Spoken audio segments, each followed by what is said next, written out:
Hi friends, welcome back to my channel. ఈరోజు మీకు ఈ సీరియల్లో ఏం జరిగిందో తెలుసుకోవాలి అనుకుంటున్నారా? అయితే వెంటనే మనం సీరియల్లోకి వెళ్దాం. ఇక కావ్య అయితే భోజనం కూడా చేయకుండా పైన గదిలో ఒంటరిగా కూర్చుని రాజ్ విషయంలో బాధపడుతూ ఉంటుంది. ఇక్కడ చూస్తే ధాన్యలక్ష్మి కిచెన్లో అన్నీ సర్దుతూ ఉండగా ఇక పెద్దావిడైతే ధాన్యలక్ష్మి కావ్య పాపం ఏమీ తినలేదు, పైగా కిందకి కూడా రాలేదు, నువ్వు తనకి ప్లేట్లో భోజనం పెట్టి తీసుకెళ్ళు అని చెప్పడంతో, చూడండి అత్తయ్య, నేనెవ్వరికి సర్వెంట్ని కాదు, నేనెవ్వరికి భోజనాన్ని తీసుకెళ్ళను అని చెప్పి అక్కడి నుంచి ధాన్యలక్ష్మి వెళ్ళిపోతుంది. ఈ మాటలన్నీ విన్న రాజ్, ఏంటి కళావతి భోజనం తినలేదా?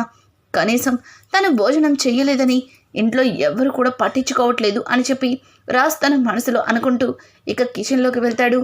నానమ్మ, కావ్యకి నేను భోజనం తీసుకెళ్తాను అని చెప్పడంతో, చాలు, నీ నోటి నుంచి ఈ మాట విన్నాను, అది నాకు సంతోషంగా ఉంది. ఇక నువ్వు కావ్య సంతోషంగా ఉంటారని నేను అనుకుంటున్నాను. ఇదిగో తీసుకెళ్ళు నాన్న అని చెప్పి ఇక ప్లేట్లో భోజనాన్ని పెట్టి పెద్దావిడ ఇక రాజ్కి భోజనం ఇస్తుంది. రాజా భోజనం తీసుకెళ్ళి కావ్య దగ్గరికి వెళ్తాడు. కావ్య కానీ పడుకున్నట్టుగా యాక్ట్ చేస్తుంది. వెంటనే లైట్ వేసి, ఏయ్ లెగు అని అనడంతో, ఏంటి ఇప్పుడు నన్నేం చేయమంటారు చెప్పండి అని అడగడంతో, నువ్వేమీ చేయొద్దు, ఇదిగో నువ్వు భోంచేయలేదంటే కదా, ఈ భోజనం తిను అని చెప్పడంతో, ఎందుకు ఈ భోజనం నాకు తీసుకొచ్చారు మీరు? నాకిప్పుడు ఆకలి వేయట్లేదు, నేను తినను అని చెప్పడంతో, చూడు, ఇలాగే తినకుండా తాగకుండా నిద్రపోకుండా నువ్వు ఇలా నీరసంగా తయారయ్యావు, పైగా బీపీ కూడా చాలా తక్కువగా ఉంది, లేస్తావా లేవా అని ఇక రాజ్ కావ్యని అనడంతో, చూడండి నాకిప్పుడు ఆకలిగా లేదు, ప్లీజ్ నన్ను ఇలా వదిలేయండి అని చెప్పి కావ్య దుప్పటి కప్పుకొని పడుకుంటుంది. ఇలా చెప్తే నువ్వెక్కడే మాట వింటావు, ఏయ్ లేవు అని చెప్పి ఇక మీద కప్పుకున్న దుప్పటిని తీసి చెయ్యి పట్టుకొని పైకి లేపుతాడు. నువ్వు మామూలుగా చెప్తే వినే రకం కాదు, నువ్వు ఎలా చెప్తే వింటావో నాకు బాగా తెలుసు అని చెప్పి తన చీర కొంగుతోనే 2 చేతుల్ని కట్టేస్తాడు. ఇక తానే భోజనాన్ని కలిపి కావ్యకి తింటావా లేదా అని చెప్పి, చిన్నపిల్లలకి ఒక అమ్మ ఎలా అయితే భోజనం పెడుతుందో రాజ్ కావ్యకి అలానే భోజనం తినిపిస్తాడు. కావ్య అలా భోజనం తినిపిస్తుంటే కావ్యని చూస్తూ రాజ్ భోజనం తినిపిస్తూ ఉంటాడు.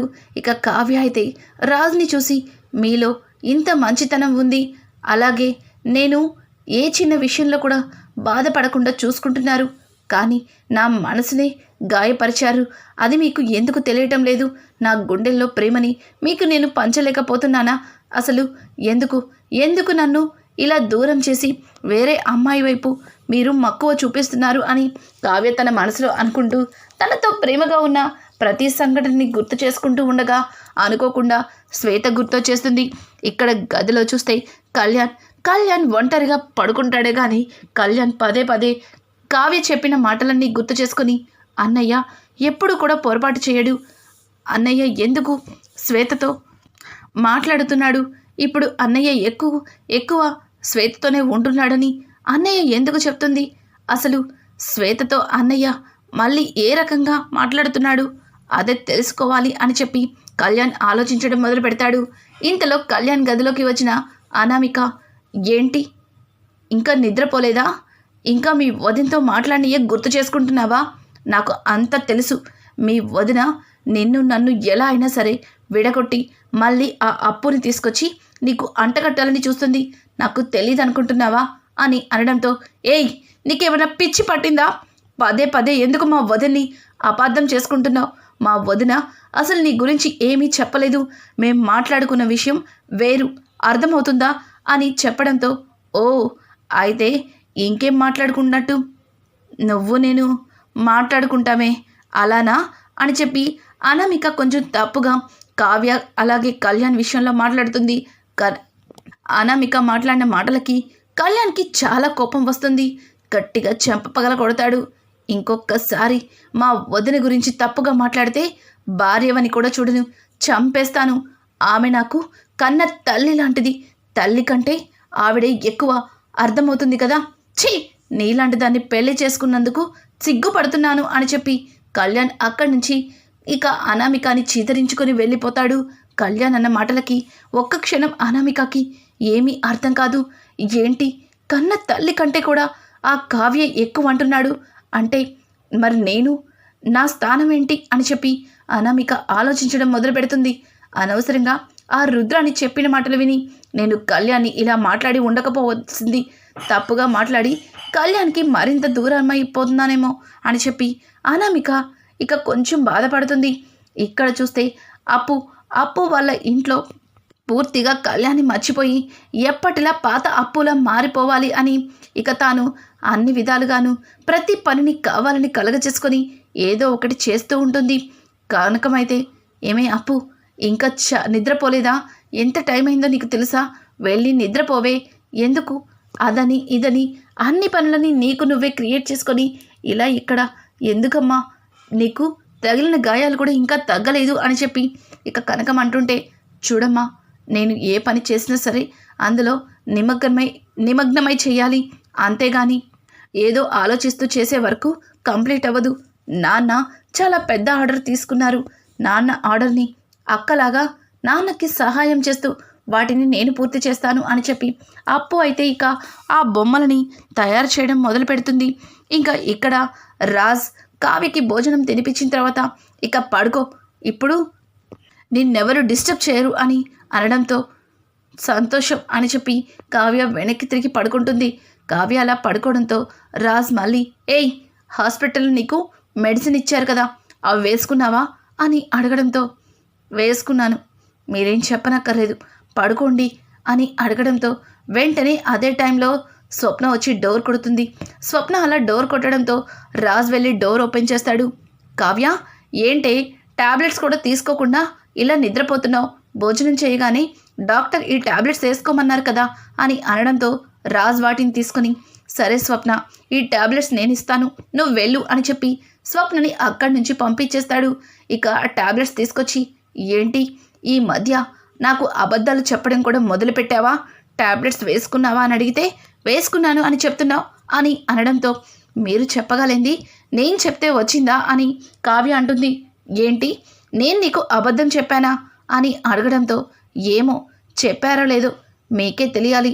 నిన్న హాస్పిటల్ కోసం మీకు ఫోన్ చేస్తే ఆఫీస్లో బిజీగా ఉన్నాను అని చెప్పారు కదా, అది నిజమో అబద్ధమో మీ మనస్సాక్షికి తెలుసు అని చెప్పి ఇక కావ్య ఆ టాబ్లెట్స్ని రాజ్ చేతిలోంచి లాక్కొని వాటిని వేసుకొని పడుకుంటుంది. ఏంటిది తేడాగా మాట్లాడుతుంది, నేను ఏం మాట్లాడినా సరే దానికి వ్యతిరేకంగా అంటుంది అని చెప్పి రాజ్ కూడా ఇక కావ్యని డిస్టర్బ్ చేయకుండా అలానే పడుకుంటాడు. ఇక ఉదయాన్నే శ్వేత రాజ్కి కాల్ చేస్తుంది. వెంటనే రాజ్ హడావుడిగా బయలుదేరుతాడు. రాజ్ అలా వెళ్ళడంతో రాజ్కి శ్వేత పెట్టిన ప్లేస్ దగ్గరికి అయితే వెళ్తాడు. అక్కడ రెస్టారెంట్లో ఇద్దరు కూడా కాఫీ తాగుతారు, కూర్చుని టిఫిన్ చేస్తూ. ఇక రాజ్ అయితే నా భార్యకి అస్సలు బాగోలేదని, ఇంకా తను కళ్ళు తిరిగి పడిపోయింది, ఇంకా తను పరిస్థితి చాలా జాలేసేలా ఉందని ఇక రాజ్ అయితే కావ్య గురించి బాధపడుతూ చెప్తాడు. ఇంకా శ్వేత అయితే రాజ్ చెయ్యి పట్టుకొని, చూడు రాజ్, నువ్వేమీ బాధపడమాకు, కావ్య చాలా తెలివైంది, అందరినీ అర్థం చేసుకునే మనిషి, నిన్ను నన్ను కూడా అర్థం చేసుకుంటుంది, ఇక దాని గురించి వదిలిపెట్టేసి అని చెప్పి రాజ్కి నచ్చ చెప్తూ ఉండగా హాయ్ శ్వేత అన్న ఒక వాయిస్ వినిపిస్తుంది. వెంటనే పక్కకి తిరిగి చూసేసరికి అక్కడ కళ్యాణ్ కనిపించడంతో రాజ్ కాస్త కంగారు పడతాడు. ఇక శ్వేత అయితే, హాయ్ కళ్యాణ్, నువ్వు రాజ్ వాళ్ళ తమ్ముడివి కదా, చాలా రోజులైంది, చాలా స్మార్ట్గా తయారయ్యావు అని చెప్పి ఇక శ్వేత అయితే కళ్యాణ్తో మాట్లాడుతూ ఉంటుంది. ఏంటనయ్య, ఆఫీస్లో వర్క్ ఉంది, అర్జెంటుగా అటెండ్ అవ్వాలి అని చెప్పి ఇక్కడ రెస్టారెంట్లో శ్వేతతో కాఫీ తాగుతున్నావు అని అడగడంతో రాజ్ తడబడుతూ, అదేం లేదురా, ఏంటిలా వచ్చావు అని అడగడంతో, అదేమీ లేదన్నయ్యా, నేను ఇక్కడ వర్క్ ఉండి వచ్చాను, ఇంతలో నువ్వు కనిపిస్తే ఇలా వచ్చానులే అని అనడంతో, ఓ అవునా శ్వేత అని చెప్పి కళ్యాణ్కి రాజ్ ఏదో చెబుతూ ఉంటాడు. అవన్నీ విన్న కళ్యాణ్ ఒక్కసారిగా, ఏంటి, అవునా, ఐఎమ్ సారీ శ్వేత అని చెప్పి శ్వేతకి సారీ చెప్తాడు. ఒక్క క్షణం శ్వేత, ఏం పర్వాలేదులే కళ్యాణ్, నేనేమనుకోనులే అని చెప్పడంతో, అన్నయ్య, నువ్విలా చెయ్యడం, నువ్విలా ప్రవర్తించడం వదిన నీ మీద అనుమానపడింది. వదిన మనసులో చాలా బాధ ఉంది. నీ గురించి ఆలోచించి వదిన రాత్రులు నిద్ర కూడా పోవటం లేదు తెలుసా? వదిన పరిస్థితి ఎలా ఉందో నువ్వు కూడా చూసావు కదా అని అనడంతో, అది నాకు చెప్పాల్సిందిరా. ఒక్క పాట నన్ను అడిగితే నేను అంతా మీ వదనకి అర్థమయ్యేలా చెప్పుండేవాణ్ణి కదా. దాని గురించి ఎందుకు తను అంత ఫీల్ అవ్వాలి అని చెప్పడంతో, అన్నయ్య వదిన మనసు చాలా సెన్సిటివ్ అన్నయ్య. అందరూ నా వాళ్ళే, అందరితోని కలిసి ఉండాలి, అందరితో సంతోషంగా ఉండాలి అనుకునే మనస్తత్వం వదినది. ఒక్కసారిగా మిమ్మల్ని కొండంత ప్రేమని గుండెల్లో పెట్టుకుంది. ఆ గుండెల్లో పెట్టుకున్న కొండంత ప్రేమని ఒకేసారి కొల్లగొట్టేశావు నువ్వు. వదిన ఎంత బాధపడుతుందో తెలుసా అని అనడంతో రాజు ఒక్కసారిగా ఆ మాటలన్నీ విని షాక్ అయ్యి, ఏంట్రా ఇంత జరుగుతుంటే ఒక్క మాట కూడా నాకు చెప్పకుండా అలా మౌనంగా ఎలా ఉందిరా అని అడగడంతో, నిజ నిజాలు తెలియకుండా ఒక మనిషి మీద నిందలు వేయడం ఏమాత్రం కూడా కరెక్ట్ కాదని వదిన బాధ మొత్తాన్ని కూడా తన గుండెల్లోనే దాచిపెట్టుకుంది. ఇప్పుడే వెళ్ళి వదినకి నిజం చెప్పన్నయ్య, వదిన ఇక నుంచి సంతోషంగా ఉంటుంది అని చెప్పడంతో వెంటనే రాజ్, చూడు శ్వేత, నేను చెప్పినట్లుగా నువ్వు వెళ్ళు, ఈరోజు ఏంటన్నది మొత్తం తెలిసిపోతుంది అని చెప్పి రాజ్ శ్వేతకి నచ్చచెప్పి ఇక అక్కడి నుంచి రాజ్ ఇంటికి బయలుదేరతాడు. అప్పటికే కావ్య ఇంట్లో కనిపించదు. కావ్య ఇంట్లో లేకపోయేసరికి రాజ్ అలాగే కళ్యాణ్ చాలా కంగారు పడతారు. ఇంట్లో ఉన్న వాళ్ళని అడిగితే ఇంట్లో వాళ్ళు కూడా కావ్య నాకు తెలీదు అని చెప్తారు. కానీ రుద్రాణి మాత్రం కావ్య బ్యాగ్ తీసుకొని తన పుట్టింటికి వెళ్ళింది. ఎందుకు వెళ్ళిందో, ఎందుకోసం వెళ్ళవలసి వచ్చిందో ఏమీ చెప్పలేదు. అప్పటికి నేను కావ్యని ఎక్కడికి వెళ్తున్నామని కూడా అడిగాను. తను వెళ్ళేటప్పుడు ఒక్క మాట చెప్పింది, ఇక జీవితంలో ఇంటికి రాను అనింది. ఎందుకనిందో నాకు కూడా తెలీదు అని రుద్రాణి అయితే చాలా సంతోషంగా చెప్తుంది. ఏంటత్తా, ఇంటి నుంచి కళావతి బయటకు వెళ్తే ఆపవలసింది పోయి తను ఏం చెప్పిందా అన్నది నాకు ఇలా చెప్తున్నావు అసలు మిమ్మల్ని అని చెప్పి రాజ్ అయితే రుద్రాణి మీద సీరియస్ అయ్యి ఇక పుట్టింటికి బయలుదేరతాడు. కళ్యాణ్ కూడా రాజ్తో పాటు బయలుదేరతాడు. ఇక ఇంట్లో కావ్య ఒక ప్లేస్లో కూర్చుని చాలా బాధపడుతుంది. అలాగే కృష్ణమూర్తి ఇంకా కనకం ఇద్దరు కూడా ఎందుకు వచ్చావని కావ్యని అడుగుతున్నా సరే కావ్య ఏమీ చెప్పకుండా మౌనంగా అలానే ఉంటుంది. ఏంటే మీ నాన్న అడుగుతున్నారు, ఎందుకు వచ్చావో చెప్పు అని అడుగుతూ ఉంటే కావ్య మాత్రం నోరు విప్పకుండా మౌనంగా అలానే కూర్చుంటుంది. ఇంతలో కళ్యాణ్ వచ్చి, ఆంటీ నేను చెప్తాను, వదిన ఇక్కడికి ఎందుకు వచ్చిందో నాకు తెలుసు అని అనడంతో కళ్యాణ్ గొంతు విన్న అప్పు ఒక్కసారి తల ఎత్తి కళ్యాణ్ని చూస్తుంది. ఇక అలాగే కనకమైతే, బాబు ఏంటో బాబు, అమ్మాయిని చూస్తుంటే నాకు చాలా భయంగా ఉంది. కావ్య ఎందుకు వచ్చింది బాబు? అల్లుడు గారు మీరు కూడా వచ్చారా? కావ్య ఎందుకు వచ్చింది అల్లుడు గారు? అసలు కావ్యని చూస్తుంటే మాకు చాలా భయంగా ఉంది అని అడగడంతో వెంటనే కావ్య, అమ్మ నాన్న నేను మీతోనే ఉండిపోవాలి అనుకుంటున్నాను, వాళ్ళని ఇక్కడి నుంచి వెళ్ళిపోమని చెప్పు అని చెప్పి కావ్య గదిలోకి వెళ్తుంటే, ఆగండి వదిన ఆగండి, నాతో కూడా మాట్లాడరా, నేను కూడా వెళ్ళిపోనా అని అంటుంటే, లేదు కళ్యాణ్ లేదు, ఇక్కడి నుంచి వెళ్ళిపో, నేను ఎవరితోని మాట్లాడదలుచుకోలేదు, ఎవరి మొహం చూడాలి అనుకోవట్లేదు అని అనడంతో, వదిన నిజమేంటో తెలుసుకోకుండా మీరు ఇట్లాంటి నిర్ణయం తీసుకుంటారని అస్సలు అనుకోలేదు అన్నయ్య, చెప్పన్నయ్య ఏం జరిగిందో చెప్పు అని అడగడంతో, నాకేం చెప్పద్దు, జరిగిందంతా నాకు తెలుసు, ఇక ఎవ్వరి మాట వినదలుచుకోలేదు, ప్లీజ్ దయచేసి ఇక్కడి నుంచి వెళ్ళండి, నేను మనశ్శాంతిగా ఉండాలి అనుకుంటున్నాను, ప్లీజ్ వెళ్ళండి అని అనడంతో, సరే వెళ్ళిపోతాను, వెళ్ళే ముందు నేను కట్టిన తాళి నాకు ఇచ్చేస్తే వెళ్ళిపోతాను అని రాజు అడగడంతో ఒక్కసారిగా కావ్య షాక్ అయ్యి వెనక్కి తిరిగి చూస్తుంది.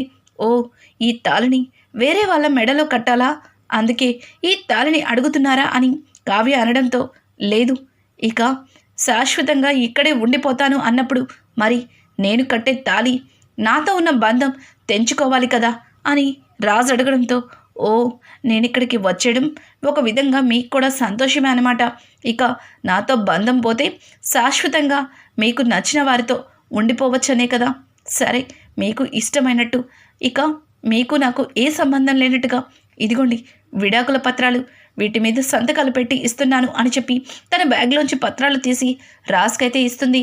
ఒక్కసారిగా రాజ్, ఓ, నువ్వు విడాకులు కూడా ఇవ్వడానికి రెడీ అయిపోయావా, కానీ నిజం తెలుసుకోకుండా నువ్వు ఇలాంటి నిర్ణయం తీసుకోవడం అస్సలు నేను ఊహించలేకపోతున్నాను అని రాజ్ అంటూ ఉంటే, మీరు మాత్రం నేను ఊహించలేనివన్నీ చేయటం లేదా, మీరు నా నుంచి కోరుకున్నవి ఇవే కదా, ఇదిగోండి మీకు ఇష్టం వచ్చిన దగ్గర సంతకం పెట్టేస్తున్నాను.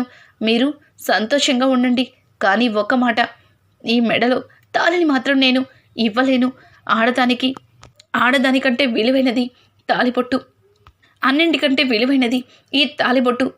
ఒంటి మీద నగలు లేకపోయినా పర్వాలేదు, కానీ పెళ్ళైన ఆడ మనిషికి ఈ తాళిబొట్టే ఇంపార్టెంట్. దీన్ని మాత్రం నేను ఇవ్వను.